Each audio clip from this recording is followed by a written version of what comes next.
In 1999, 24-year-old Keli Lane gave birth to a little boy and began the process of putting him up for adoption. She told the social worker that the baby was her first and that she was an athlete trying to go to the Olympics, which didn't give her the ability to care for a child. She also said that her boyfriend was the father and he was living in London, not wanting any part of the baby's life. It seemed like a pretty straightforward case until the social worker did a bit of digging and realized that nothing that Keli had told her was the truth. This is Monsters.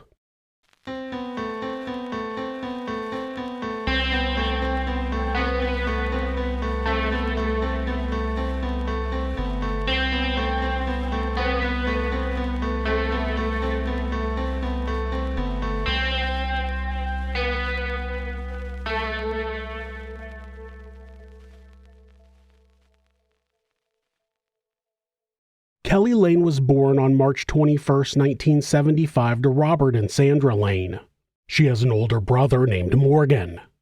She grew up in the North Sydney suburb of Manly, which has beaches on both sides, the South Pacific Ocean to the east and an inlet called North Harbour to the west. She attended McKellar's Girls' School, where she would go on to become a star water polo player. Her father was a local police officer, and her parents were known to have very high expectations of their two children. Keli began dating Aaron Tyak, and in November of 1992, when she was 17 years old, she became pregnant for the first time. Keli and Aaron talked and agreed to an abortion, which Aaron would later say in an interview was traumatic for Keli. Not traumatic enough, it seems, and Keli became pregnant again in November of 1993. She was still dating Aaron, but it's never been clear whether or not he was the father. She had another abortion, saying it was traumatic and that she wanted to avoid it happening again. So she started using birth control, and this story is over. Of course not. She found out she was pregnant for a third time in June of 1994. She was dating a rugby player named Duncan Gillies, but a paternity test would later reveal that the baby's father was a different rugby player named Paul Roberts. It sounds like Keli and Paul had a brief relationship between Aaron and Duncan. Keli was able to hide her pregnancy, and this is where her life would become buried in lies. Keli played in a water polo game while pregnant, and after losing the game, the players went out to a pub to hang out. I couldn't find any information about Keli drinking. She might have just been visiting with her teammates. After a while, her teammates noticed that she had left, and it turned out that she had gone into labor at the pub and took herself to the hospital. Keli gave birth to a daughter on March 19, 1995. She named her Trisha, but she didn't intend to keep her. Keli told the hospital that she was from Perth and that she had been in Sydney for 3 weeks. Obviously lies. She explained that she was a water polo player and her goal was to compete in the Olympics, which were planned to be held in Sydney in 2000. She said she wasn't able to be a parent at the time. Then she gave them a fake address, fake phone number, and the name of a fake obstetrician in Perth. After surrendering Trisha to the hospital to be put up for adoption, Keli was discharged on March 23rd. Keli's 20th birthday happened while she was still in the hospital with Trisha.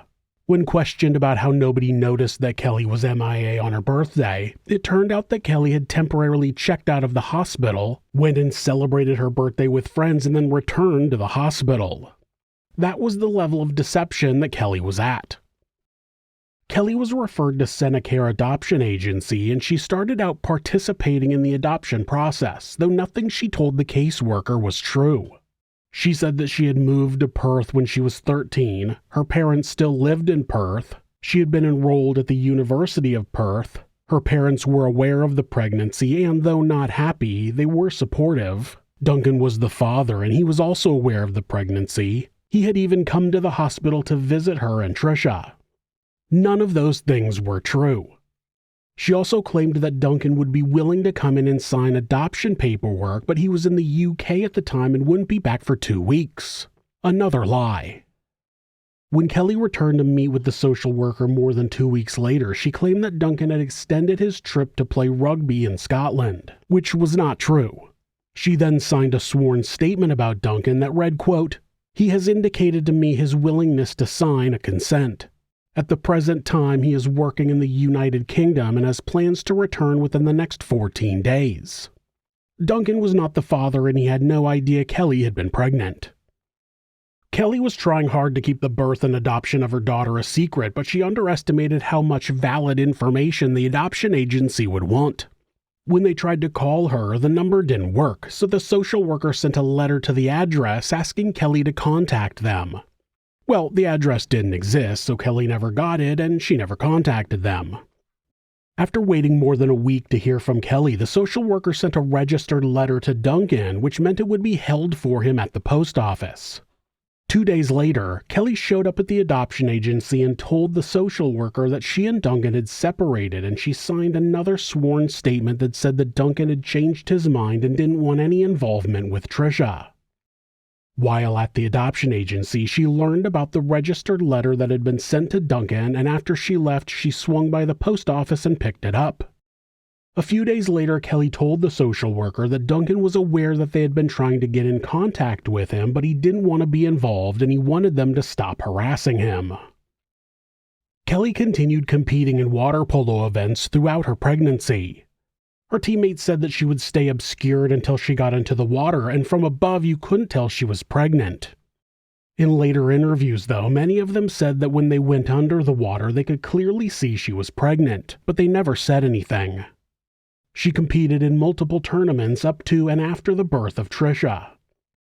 The adoption was finalized in June of 1995, and in July, Keli traveled to Canada where she competed in an under-20s water polo tournament. She returned to Sydney on July 14th, but didn't have any more contact with the adoption agency. The process of trying to secretly adopt out a baby seemed to be much more difficult than Keli had expected. That might have been the catalyst for how she would handle the birth of her next child. That pregnancy was realized in December of 1995 while she was still working on getting Trisha adopted. She hadn't even gotten her previous baby adopted before getting pregnant again. Someone wouldn't be crazy for thinking Keli was extremely irresponsible when it came to birth control, as would be the men she was having sexual relationships with. It's confusing because she said she didn't, quote, want this to happen again. And it's easy to assume she meant getting pregnant, but it seems that she meant having an abortion. Despite having a difficult time with the adoption process, mainly keeping it a secret, she did not have another abortion, though she may have been too far along by the time she realized how difficult the adoption process was. A psychiatrist would later testify that he believed that Keli wanted to be pregnant to replace the babies from the earlier terminations. That doctor had never interviewed Keli and was just basing his opinion on reports. Keli would say in an interview that she had been on the pill, but she was not in a place where she cared about her own safety, so she was drinking a lot, not taking the pill properly, and not asking her partners to use protection. There are some other theories that kind of go out into left field, but her motive for why she continued to get pregnant while not wanting a baby is still hazy. When Keli learned that she was pregnant again, she kept it secret just like she had with the last two. In January, she began studying to become a PE teacher at the Australian College of Physical Education. She withdrew from college in August and secured a job coaching water polo at Ravenswood School for Girls. That position wasn't scheduled to start until October 9th, and while Duncan was out of the country on September 7th, Keli went to Ryde Hospital and tried to have her labor induced. She had never been to that hospital before, and obviously the hospital staff had questions. Keli was only 38 weeks pregnant, and labor is usually induced if the baby is significantly late or there's a medical emergency. There, Keli gave a fake address, and it seems that she wanted to induce labor so she would have the baby while Duncan was out of town. The staff determined she was at 38 weeks and not experiencing an emergency, so the induction was denied. Though Duncan returned on the 9th, on September 10th, Keli returned to Ryde Hospital and claimed she was 2 days overdue. She must have seen different nurses, and she told them she was planning to have a home birth and gave them the name of Duncan's mother as her midwife. Of course, Duncan's mother didn't even know she was pregnant. The nurses determined that Keli wasn't in need of induction and sent her away again. The following day, she went back to Ryde Hospital and again asked to be induced, and the hospital said no again. So Keli drove to Auburn Hospital about 40 minutes away from Manly, where she claimed she was 12 days overdue. She gave the staff a fake address, the name of a friend as her emergency contact, though provided a fake number. She used Duncan's mother's name as the name of her prenatal doctor, and she claimed that she had had a miscarriage in Perth in 1994. She was instructed to return the following day for an assessment, and after that was done, the staff agreed to induce labor. Tegan Lane was born on September 12, 1996, and after she was born, the staff determined that she was 2 weeks premature. Despite that, the baby was healthy. The following day, a social worker met with Keli since she had been alone the entire time she was in labor. The hospital was concerned about releasing her with no support system, and so Keli opened her mouth, and more lies continued to spill out. She claimed her boyfriend, the baby's father, was about to return from a trip to the UK, and he was supposed to be there for the birth, but she didn't go into labor when she expected to. On the 14th, Keli checked herself out of the hospital before the doctors were done with her and Tegan's care. She slipped out of the hospital sometime between 11 a.m. and noon with Tegan, and hospital staff would be the last people to ever see the baby. Keli arrived at her parents' house alone at 3 p.m. She immediately cleaned up and changed, and when Duncan arrived at 4 p.m., Keli's mother Sandra drove them to attend a wedding. Video taken at the wedding showed Keli socializing, drinking, and dancing. She didn't seem to have a care in the world. Over the next few years, Keli succeeded in not getting pregnant, at least as far as anybody knows. She continued coaching water polo, and when rumors started swirling that water polo might be added to the 2000 Olympics, Keli was excited, but her dreams were crushed when she was dropped from the New South Wales team. She then started training to try to get a spot on the national team. Keli and Duncan had broken up in 1998, and she ended up getting pregnant by a friend of her brother's named Alan Howard. She would keep the pregnancy a secret, but eventually a DNA test would reveal Alan as the father. Maybe Keli thought she didn't have it in her to go through the adoption process or to make another baby disappear, but in February of 1999, she went to an abortion clinic in Brisbane and tried to get a late-term abortion.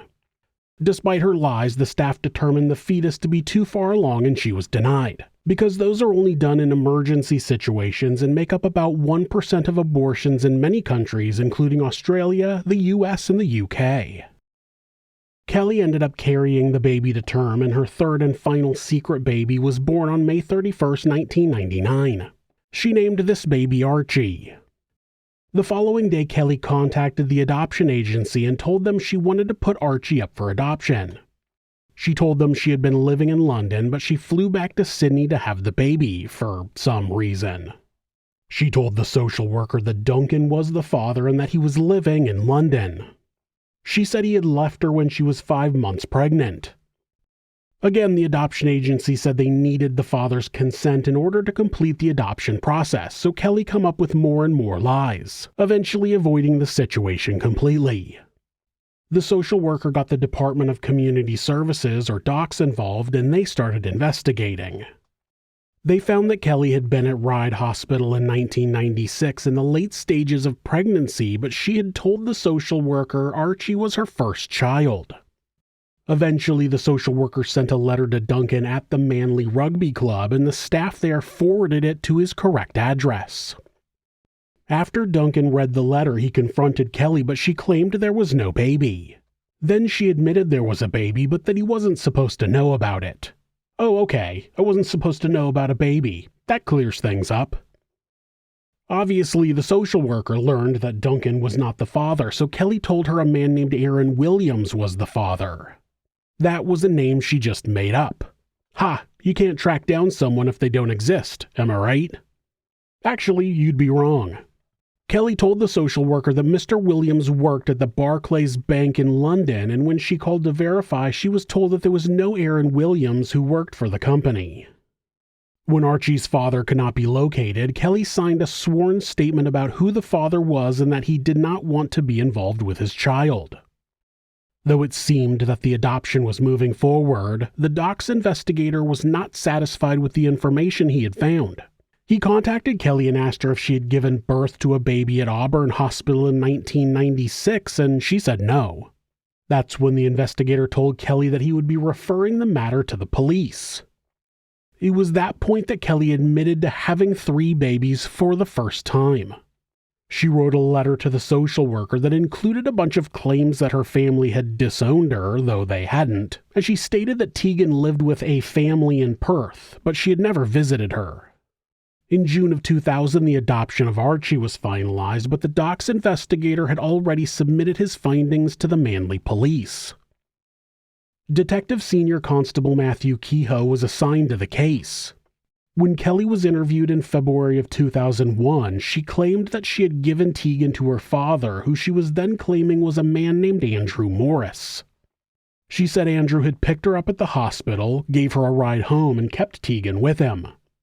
She made it seem like there was some sort of arrangement between herself and Andrew, but wouldn't that have included some sort of communication?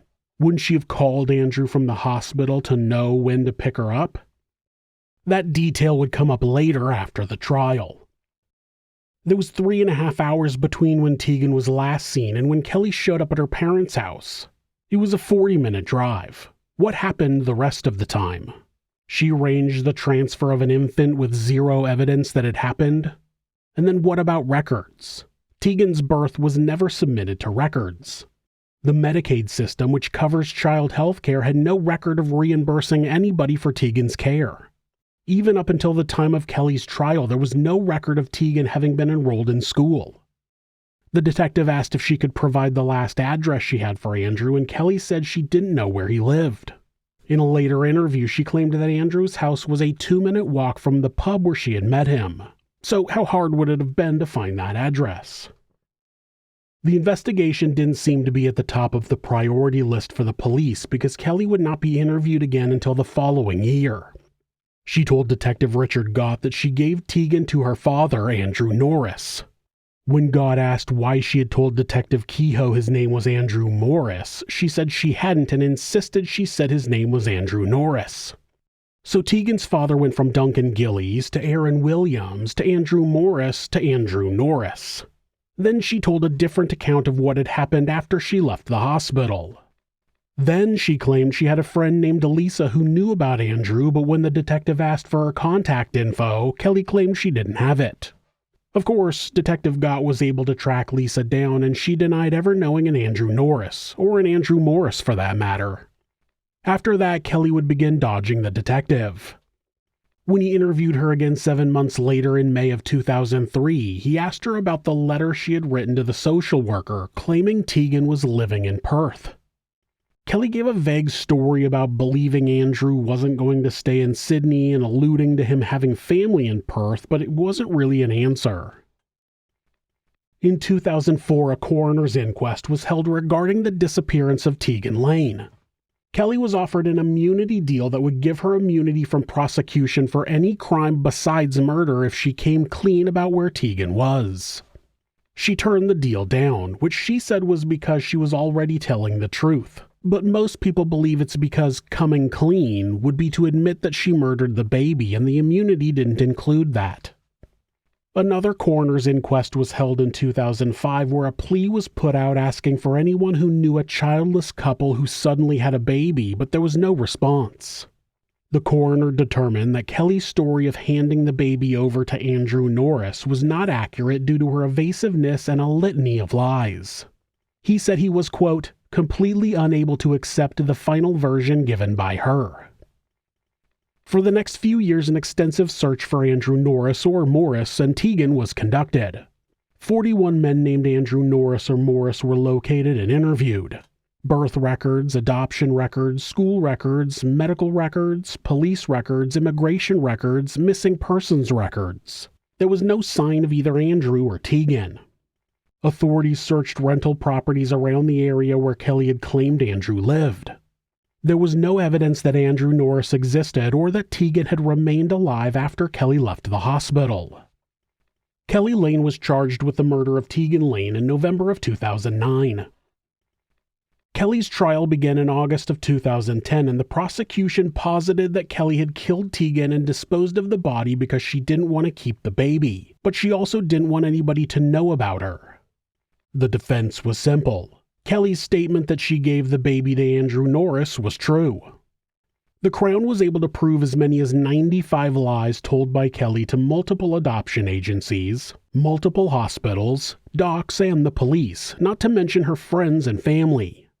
There was no question that Keli had lied over and over again to many people, so Keli admitted to being a prolific liar. It became a case where Keli said, "Yes, I lied all of those other times, but I'm not lying this one time." Also, when called to testify in her own defense, she declined to answer and exercised her right against self-incrimination. Unsurprisingly, nobody believed her. In December of 2010, Keli was found guilty of murder as well as 2 charges of false swearing, which were for the 2 sworn statements she made for the adoptions. Keli was sentenced to 18 years in prison with parole eligibility after 13 years and 5 months. That meant Keli was eligible for parole in May of 2024, but that didn't happen due to a law in New South Wales that removes parole eligibility as long as the convicted refuses to disclose the location of their victim's body. Keli filed appeals before then, which were denied. Keli has continued to stick to the story that she handed Tegan over to the mysterious Andrew Norris. Another important detail is that Andrew had supposedly cheated on his girlfriend Mel with Keli, resulting in the pregnancy. The story goes that when Mel found out, she threatened Keli and called her a slut. And then, with no paternity test, Andrew and his girlfriend who hated Keli took custody of Tegan. That story alone is unbelievable. Surely Mel would have at least asked for a paternity test to make sure the baby was her boyfriend's, right? In my opinion, the likelihood that Keli didn't murder Tegan and dispose of the body is very low. The fact that Keli could have so easily deceived every single person in her life, people she supposedly loved, shows that she's a narcissist and a sociopath. That means she will never admit the truth. She will go to her grave claiming she didn't murder her baby. In a documentary about the case released in 2018, a number of details are included that support Keli's innocence, but they aren't entirely accurate. There was a claim that a friend of Keli's named Narelle McCartney was not allowed to testify, and she claimed that Keli had previously told her about Andrew. Narelle claimed that she told the police about it during the investigation, but when you check the police reports at the time, it's true that she spoke to investigators, but in her signed statement, there was no mention of Andrew. It seemed she was willing to lie for the liar. Another point not mentioned in the documentary, it would have been the defense's decision to call Narelle to testify in Keli's defense, and they chose not to. They also talk about phone records that were never obtained by the police that could have proven Keli had called Andrew. But again, if that could have exonerated her, why didn't her lawyer obtain those records? Why didn't Keli suggest her lawyer obtain those records? At this point, the records no longer exist, so we'll never know if those calls were made, and more importantly, if they weren't. The documentary also claimed that Keli left the hospital at 2 p.m. because that's what it says on discharge paperwork, but they failed to take into account that the time is likely when the discharge was applied after they found out that she had left. That single entry includes multiple matters that would have taken time to complete, and it was likely at 2 p.m. that they were all finished and the discharge paperwork was updated. Keli herself told Detective Kehoe that she had left the hospital before noon. There was also a claim that there was zero evidence that Keli killed Tegan, and that's also not true. There is direct evidence and circumstantial evidence, and both are valid evidence. The majority of murder cases are won with only circumstantial evidence. It being circumstantial does not mean it's not evidence. It just means it doesn't directly link someone to a crime such as DNA or fingerprints. When enough circumstantial evidence is found, it becomes too statistically improbable that the defendant didn't commit the crime. It's already unlikely that Keli spent years lying to people she loved and is now suddenly telling the truth. A supposed truth that still contains massive holes. To couple that with the fact that no sign of Andrew or Tegan has ever been found makes it nearly impossible to believe that she did not kill Tegan. One of the strangest theories that have been put forward as a motive for why Keli continued to get pregnant, especially while she was competing in water polo, is something referred to as abortion doping. And the claim is that the hormones that increase during pregnancies can enhance athletic abilities. The theory is completely unproven, and the only reference that anybody has actually used it was a Russian gymnast who said it was common practice in Russia, then the USSR, in the 1970s. Then the actual gymnast came forward and said the interview was not with her, it was with an imposter. Outside of that disputed interview, no evidence of abortion doping has ever been found. It's unlikely that was why Keli was continually getting pregnant, as it usually ends with an abortion. But Keli was taking most of her babies to term, which would have eventually countered any benefit she was getting in her performance. We will likely never know why Keli truly did what she did, and we will likely never know the truth about what really happened to Tegan. Keli will stand by her claim until she's finally released, and like many sociopathic monsters before her, she will never admit what she really did, and it will be unfortunate if the same thing happens again. Thanks for watching This Is Monsters. New episodes are uploaded twice a week on Mondays and Thursdays. There are occasional bonus episodes covering unsolved cases and criminal history. If you have a suggestion for a case you think I should cover, leave it in the comments. You can always follow the channel on Instagram at thisis_monsters and purchase merch at thisismonsters.com. Thanks so much, and be safe.